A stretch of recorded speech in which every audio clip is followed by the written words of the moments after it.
2004 में भोपाल शहर का एक लड़का अपने शहर को छोड़कर डर के मारे भगा था।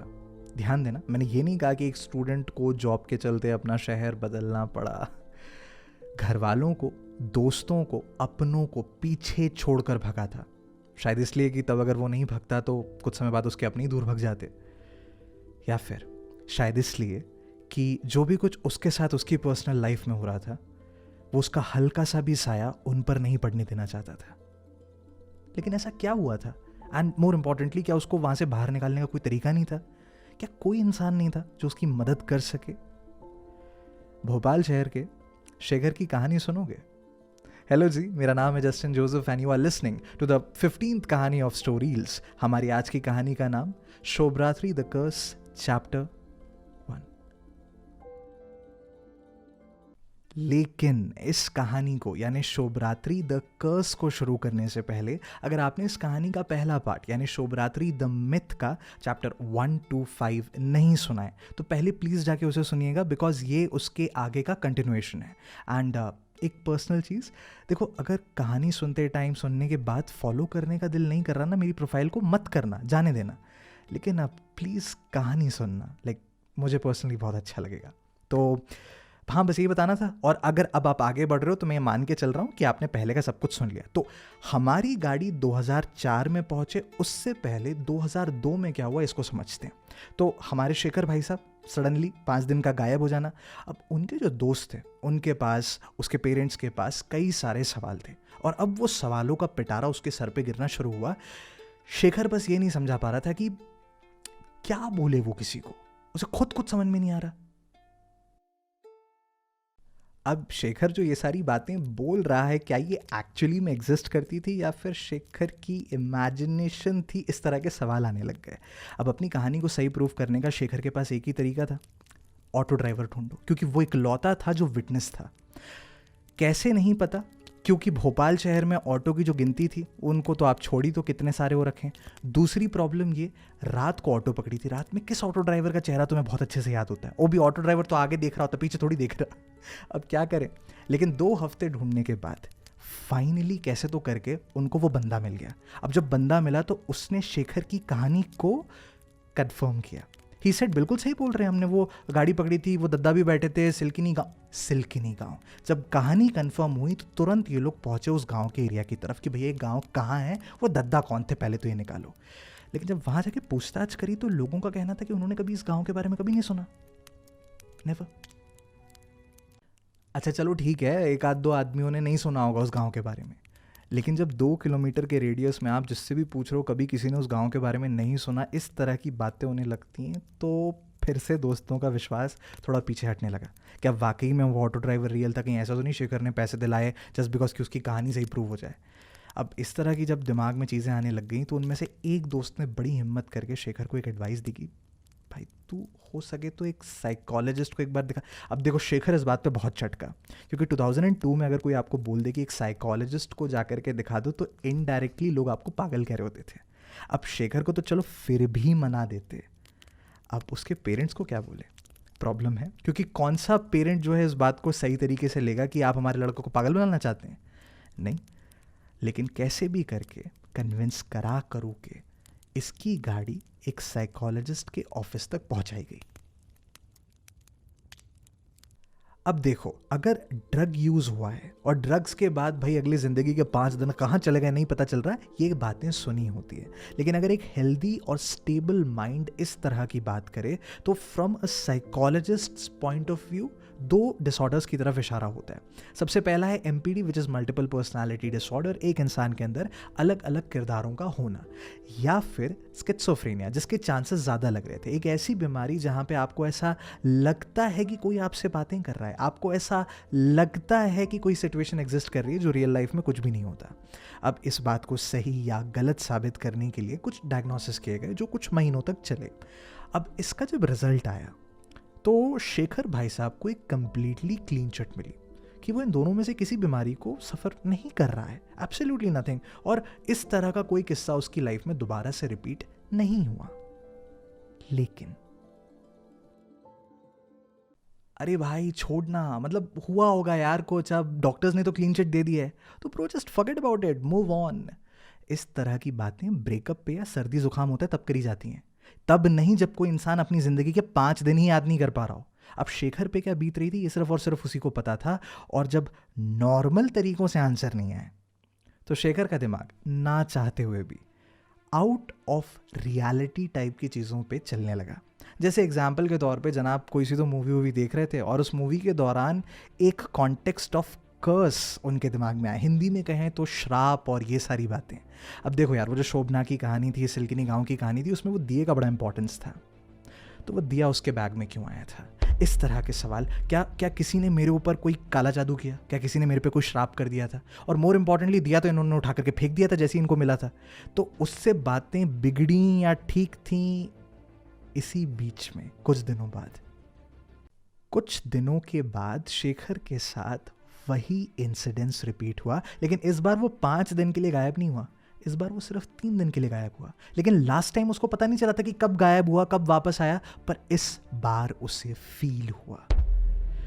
अब लास्ट टाइम सबको पता चल गया था, पूरा ढिंडोरा पिट गया। उस दिन के बाद से लेकर के आज तक में जनाब जो थे, मतलब अपने दोस्तों से ना काफ़ी दूर होने लग गए थे, कट ऑफ होने लग गए थे, क्योंकि उसको ऐसा लगता था कि दोस्तों का नज़रिया बदल गया था। कुछ लोग वो पिटी फीलिंग के साथ बात करते थे कि अरे बेचारा, और कुछ लोग जो थे वो डरते थे कि यार ये साइकोलॉजिस्ट वगैरह के पास जाता है, पता नहीं मेंटली स्टेबल है कि नहीं, ये वो। अब ये बातें ना फील हो जाती हैं, तो इवेंचुअली यही सारी हरकतें जो थी this led to his own breakup also. अब लास्ट टाइम जब हुआ तो फ्रेंड सर्कल था, लोग थे जो इसको नोटिस कर रहे थे। इस बार जब ये जनाब गायब हुए, किसी को पहली बात तो पता नहीं चली, ना ही शेखर ने किसी को बताया। चुप। अब धीरे से एक सर्टन मंथ्स के गैप के बाद ये किस्सा रिपीट होने लग गया। अब शेखर जो है वो कैलेंडर में ना डेट मार्क करने लग गया। अब देखो पहले इंसिडेंट्स में तो उसको पता ही नहीं था कि वो गायब हुआ है, लेकिन अब उसे विजिबली पता होता था कि इस तारीख से इस तारीख के बीच में मेरी याददाश्त गायब थी। अब क्या था क्यों था उसे नहीं पता, लेकिन ये इंसिडेंसेस ने उसके दिमाग में मेरे पे शराब लग चुका है कोई सा, मैं कर्स्ड हूँ, ये शहर कर्स्ड है, इस तरह की बातें होने लग गई। अब उसके मन में सिर्फ एक ही चीज़ थी, उसको कैसे भी करके ये शहर छोड़ना था, क्योंकि दोस्त तो कुछ बचे नहीं थे, ब्रेकअप हो चुका था और पेरेंट्स के ऊपर वो बर्डन नहीं बनना चाहता था। बीच कॉलेज में ड्रॉप आउट लेने की कोशिश करी थी, लेकिन पेरेंट्स कहाँ कन्विंस होते इस बात के लिए। खैर कैसे भी करके कॉलेज ख़त्म हुआ, जॉब के बहाने वो दूसरे शहर में भगा, एक जॉब मिल भी गई, इंजीनियरिंग की डिग्री थी, क्यों नहीं मिलती भाई, उस समय इंजीनियरिंग की डिग्री की वैल्यू भी ज़्यादा थी। अब नई जॉब, कुछ महीने बाद 8 दिन के लिए गायब, जॉब से निकाल दिया।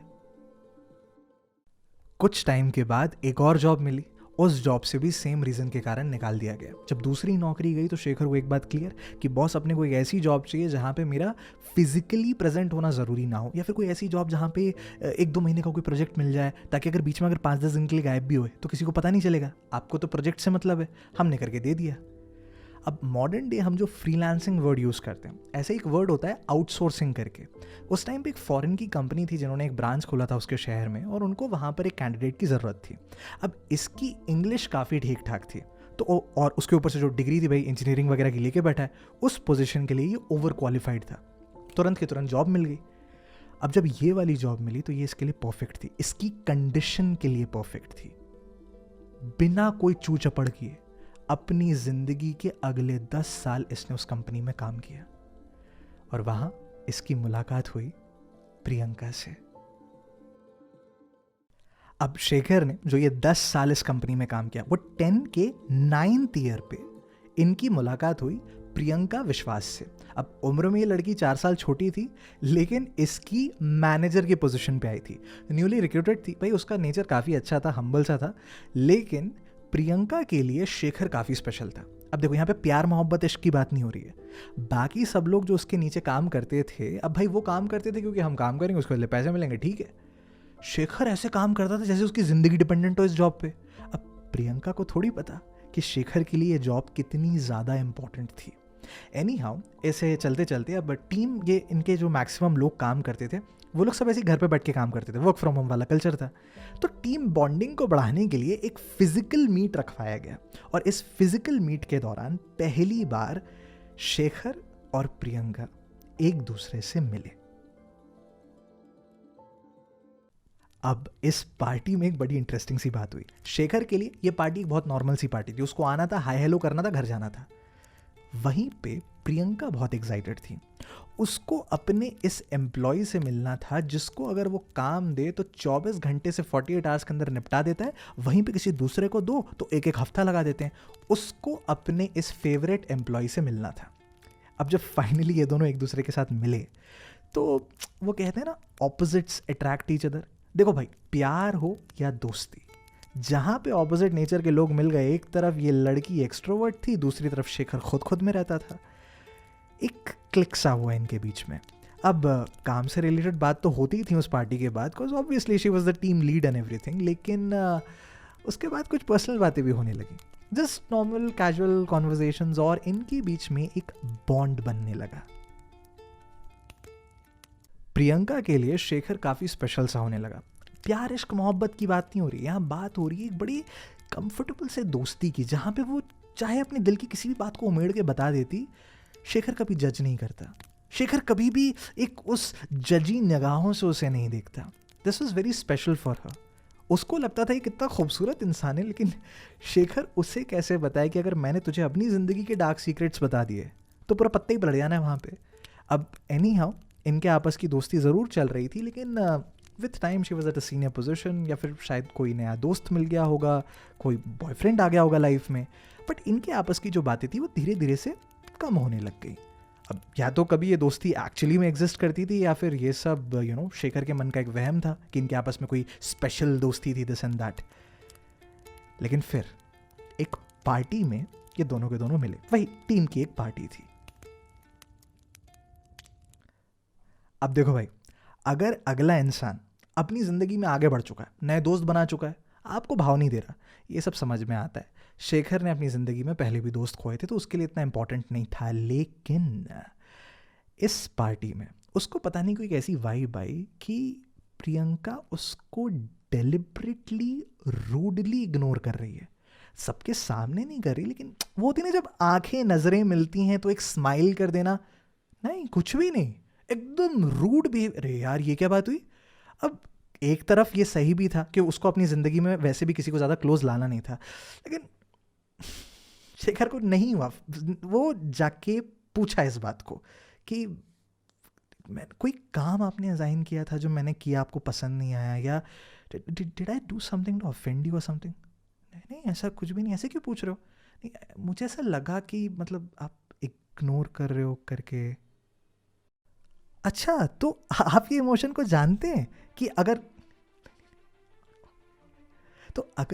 आप किसी को इग्नोर करते हैं तो अगले को बुरा नहीं लगना चाहिए, लेकिन कोई आपको इग्नोर करे तो आपको बुरा लग सकता है।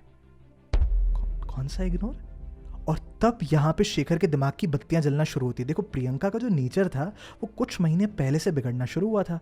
कुछ महीने पहले शेखर का कॉन्शियसनेस भी गया था। अब ये टीम मैनेजर, ऐसा तो नहीं इन्होंने कोई काम वाम असाइन किया हो, ये काफ़ी फेवरेट एम्प्लॉय भी थे तो वो काम टाइम पे नहीं हुआ, लेकिन अगर काम असाइन किया होता तो मेल तो पड़ा होता उसके पास चेक करने के लिए कि ऐसा कुछ हुआ है। नहीं पर मैम आपने जितने भी काम मुझे असाइन किए थे वो सारे सबमिटेड है, सारे प्रोजेक्ट्स मेरे शेखर मैं यहाँ पे कोई प्रोजेक्ट की बात नहीं कर रही हूँ, okay. You and I both know कि मैं केसरवाड़ी की बात कर रही हूँ। सॉरी केसरवाड़ी।